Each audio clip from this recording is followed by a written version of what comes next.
pessoal, tudo bom com vocês? Sejam todos muito bem-vindos, né, ao nosso encontro. Mas, gente, nós chegamos à nossa última videoaula do ano. Viram como o tempo passa rápido? Então, agora eu gostaria de falar para vocês que até aqui nos ajudou o Senhor, não é? Não pensem que foi fácil entrar nessa modalidade de aula.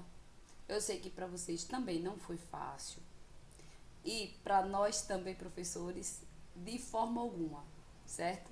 Então foi tudo tão estranho, sem ver ninguém, sem ter contato, né? Sem interagir, enfim, um grande vazio entre nós. Ficar imaginando o comentário, né, que vocês poderiam estar fazendo, né, diante da aula que a gente pudesse fazer, diante do que a gente estivesse apresentando, imaginar o que vocês poderiam estar comentando, o que vocês poderiam estar pensando, perguntando, né, as perguntas, as dúvidas, tudo muito fora do normal. Não se compara em estarmos em sala, né, dialogando, utilizando de recursos variados, né, perceber se a aprendizagem está acontecendo ou não. E olha que nos faz falta até os problemas e o que a gente encontra nesse percurso. Sabe aquela encrenca na sala de aula, não é? Aqueles problemas. Isso tudo a gente sente falta. Aquele preguiçosinho, meu Deus, que só Deus na vida para fazer, que deixa a gente tão triste, né? Enquanto professores, que a gente vê, chega na sala cheio de propostas, cheio de ideias e às vezes, infelizmente, não consegue fazer. Mas é tudo normal, né? Mas eu gostaria de agradecer.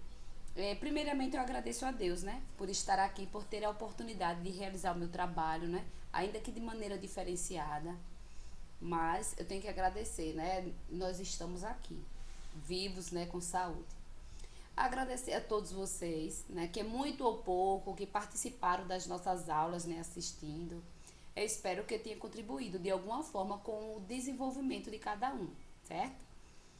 E agora, né? Agora que estamos no final do ano, é hora de repensar nas nossas atitudes, o modo como vivemos, mudar aquilo que precisa ser mudado, né? O tempo é o que mais de valioso temos, né? Então a gente precisa aproveitá-lo. O tempo é a nossa vida. E cada ano que se passa é um ano que não volta, não é? Esse ano, então, né, foi um ano de pandemia, que tudo foi diferenciado, com perdas, né? Infelizmente, tivemos muitas perdas e também tivemos conquistas, né? Graças a Deus, nós estamos aqui. Então, não deixe os seus anos passarem em brancas nuvens. Aproveitem as boas energias agora do final do ano, né? Que é o espírito de amor, né? Que envolve a todos nessa época, principalmente, né? Todo mundo é feliz porque está concluindo mais um ano, né? Mais outro que se aproxima. Então, todo mundo fica O clima é diferente, não é? O clima é diferente. Então, vamos observar o que a gente fez durante esse ano. O que foi bom, o que não foi bom. O que é que a gente pode fazer diferente, né? Vamos reavaliar a nossa história, né? A nossa vida. Vamos ver o que é que podemos melhorar ou conservar, não é? Perdoe-se por tudo aquilo que você julga, né, ter feito mal. Deixe todos os seus erros no passado, né? Vamos olhar para trás as nossas falhas, vamos reconhecer as nossas falhas e vamos deixá-las para trás, né? Vamos tirar da nossa vida. Desses erros, Deus vai cuidar, não é? Deus vai trabalhar na nossa mente, Deus vai trabalhar em cada um de nós e vai fazer com que a gente reconheça o nosso erro e não pratique novamente, não é? Mas vamos planejar o futuro, vamos planejar o nosso futuro, não podemos ficar sem planejar. Então peça a Deus que Ele dê orientação para traçar o seu caminho, né, para que tenha uma vida feliz, de paz, né, de amor, uma vida próspera. Deus quer o melhor para a nossa vida, né, e a gente tem que pedir sempre a orientação a Deus. Ele não vai querer o mal para nós, Ele quer o bem. Então a gente tem sempre que pedir que Deus nos oriente, né? Que Deus dê que Ele seja o nosso guia na nossa vida, certo? Então a vida é todos os dias. Nesse ano novo, tenha dias felizes, tenha um ano feliz, né? E que Deus lhe abençoe e lhe proteja, certo? Então essa é a mensagem que eu trouxe para vocês hoje do início da nossa aula, né? Da nossa última aula, aula de reforço. E agora a gente vai continuar a fazer o reforço desta semana, tá certo? Então vamos lá, né? Vamos dar o nosso melhor, porque já vai ser a última, né? Já já vocês estarão fazendo as provas. E aí, agora a gente só vai descansar, não é? Para se preparar para o próximo ano. Mas, vamos lá? E então, pessoal, vamos voltar à nossa aula. Vamos reforçar aí o conteúdo, né, das constelações e as origens. Em nosso livro, nós vamos encontrar na página 214 e seguiremos até a 219. O capítulo 11, né, que tem como tema galáxias e estrelas.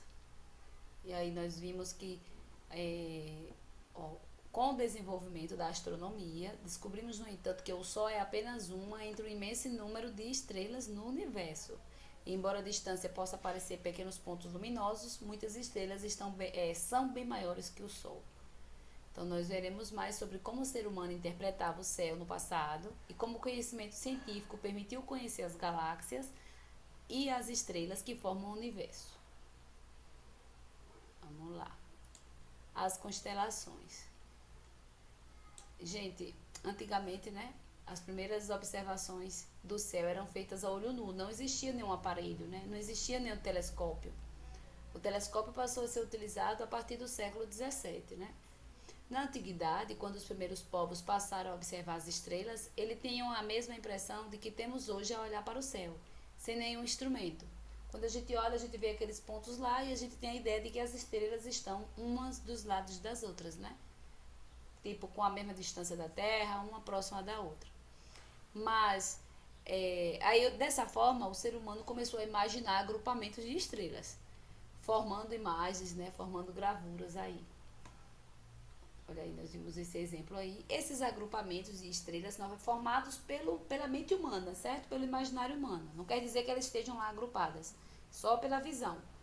Quando a gente olha para o céu e vê todos aqueles pontinhos, então o homem, né, a humanidade começou a fazer imagens, começou a fazer figuras a partir das estrelas. Esse agrupamento de estrelas formados pelo imaginário humano recebe o nome de constelações. E eles eram a mente bem fértil, né? Porque era cada imagem que eles formavam. E a partir daí eles passaram a ter as constelações como guias. Olha aí, ao observar o céu e as constelações, é fácil perceber que elas parecem mudar de posição ao longo da noite, assim como a Lua. Então, o ser humano, há muito tempo, também percebeu que as constelações visíveis em determinado horário parecem mudar com o passar dos meses. Hoje nós sabemos, né, que esse movimento aparente ocorre como consequência do movimento de translação da Terra. E essas observações ajudaram o ser humano a marcar o tempo para prever períodos de chegada de chuvas e para definir melhores épocas para caça e pesca, assim como para plantar e colher os alimentos. Em vários lugares do mundo, por exemplo, a plantação é feita na primavera e a colheita no outono. Já nas regiões próximas do Equador, costuma ser mais importante observar os períodos com mais ou menos chuvas, já que as estações do ano não são bem definidas. Com a definição desses períodos, o ser humano conseguiu também elaborar os calendários, né, usados para marcar o tempo. Olha aí. E na época que não existia bússola, né? Lembro lá das grandes navegações? O homem utilizava a bússola para se orientar.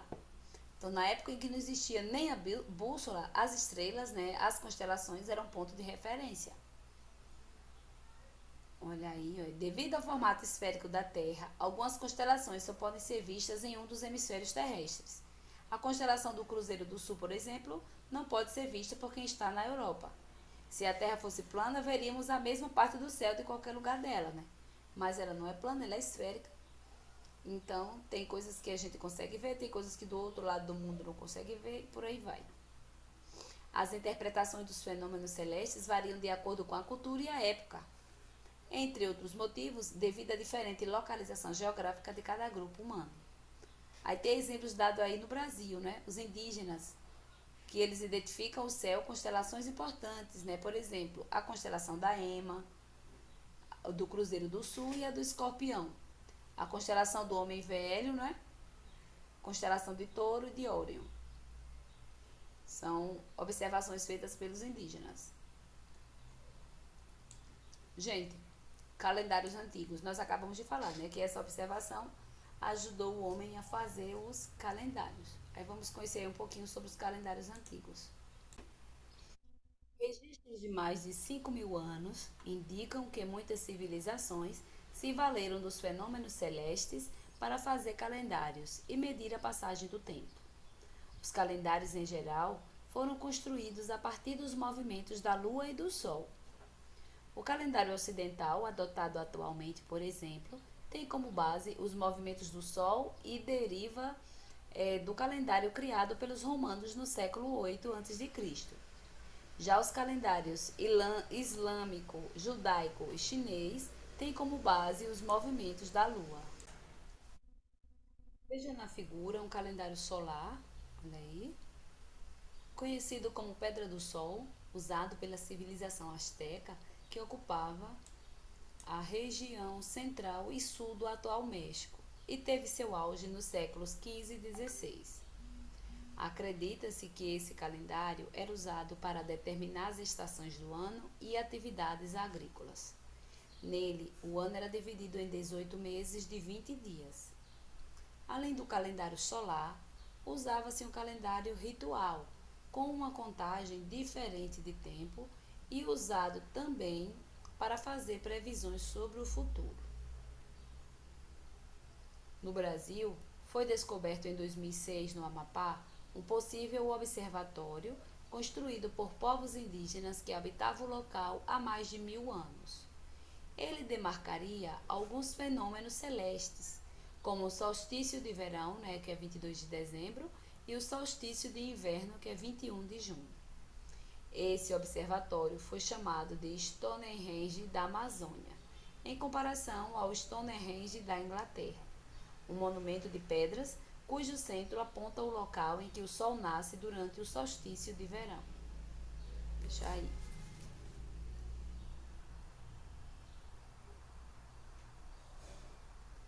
As origens. Então, nós vimos também que o ser humano sempre buscou entender os fenômenos que observava, né? Daí surgiram explicações sobre a origem do universo, sistema solar e da Terra. Cada povo, tem a sua cultura, tem o seu conhecimento e cria as suas próprias ideias. Eles tentam explicar. As explicações da origem do universo fazem parte da cultura e da identidade de um povo e por vezes se misturam às manifestações religiosas. Então é fundamental respeitar qualquer forma de religião. Para os povos indígenas, o mundo foi criado por uma divindade, chamada Nani Ramon Jussa Papa, nosso grande avô eterno. Essa divindade constitui assim a partir do jazuca, uma substância com qualidades criadoras, que também criou sua esposa, Nandi Jari. Ela criou a terra, o céu e as matas. Então, os mitos variam de acordo com a etnia indígena. Você sabe que são vários povos indígenas, E cada um tem a sua explicação. Vamos lá. Segundo a mitologia grega, no início havia o vazio, a ausência de tudo, chamado caos. Do caos surgiu Gaia, que é a terra. Surgiram também Eros, que representa o impulso do universo, e uma série de outros elementos. Nessa mitologia, incorporada posteriormente à mitologia romana, Apolo, filho de Zeus, é o deus do sol, e por aí vai, com suas teorias, com seus deuses, suas explicações. Aqui tem a explicação para os nomes dos planetas, que a gente viu aqui, de vários planetas. Ciência e religião. Ao longo da história, muitos povos usaram suas observações e sua imaginação para explicar a origem do ser humano e dos fenômenos que observavam. Esse conhecimento foi elaborado também para justificar valores e ideias. A ciência também é uma forma de explicar os fatos, mas se vale do desenvolvimento de modelos e teorias que possam ser testados e repetidos por observações e experimentos. E entre seus objetivos estão a capacidade de prever e alterar determinados fenômenos naturais. Para muitos cientistas, não há conflito entre pensamento científico e religiosidade. Uma pessoa pode ser religiosa e aceitar, por exemplo, que um Deus criou um universo regido por leis científicas, cabendo aos cientistas desvendarem essas leis. Para esses cientistas, a ciência desenvolve leis e teorias capazes de gerar predições sobre fenômenos naturais. Já a religião atua em uma área diferente, a dos significados e valores humanos, refletindo sobre o que é moralmente certo e errado, o bem e o mal. Para muitos, a reflexão moral está fora dos objetivos e dos métodos da ciência. Embora o cientista, como todas as pessoas, tenha de fazer escolhas éticas sobre a condução do seu trabalho e sobre as aplicações das ciências. Então, nós ficamos aqui e vamos para a atividade. Vamos lá, deixa eu fazer uma pausa. Gente, nós temos as questões 4, né? 8 e de 8 a 10. 4 e 8, 9 e 10. Vamos responder a questão 4. É melhor dizer que as constelações foram descobertas ou que foram inventadas? E justifique. Bom, o que vocês acham? A partir do que a gente acabou de falar. É melhor dizer que elas foram inventadas, né? Porque elas não estão agrupadas da maneira que nós a vemos, né? Elas estão organizadas, a impressão que nós temos é que elas estão uma do lado da outra, que forma aquelas figuras, mas não é bem assim, né? A gente já sabe que elas não estão à mesma distância da Terra, né? Isso é a nossa visão daqui, a olho nu, que enxerga dessa forma, mas não é assim. Então, é melhor dizer que elas foram inventadas, porque elas só existem, na verdade, no imaginário humano, né? Elas não estão lá organizadas daquela forma. As questões de 8 a 10 vocês vão responder e enviar para o professor, tá bom? Então, nós encerramos aqui, né, a nossa primeira videoaula desta semana. E daqui a pouquinho a gente retorna para concluir o nosso trabalho deste ano, tá bom? Então, até daqui a pouco.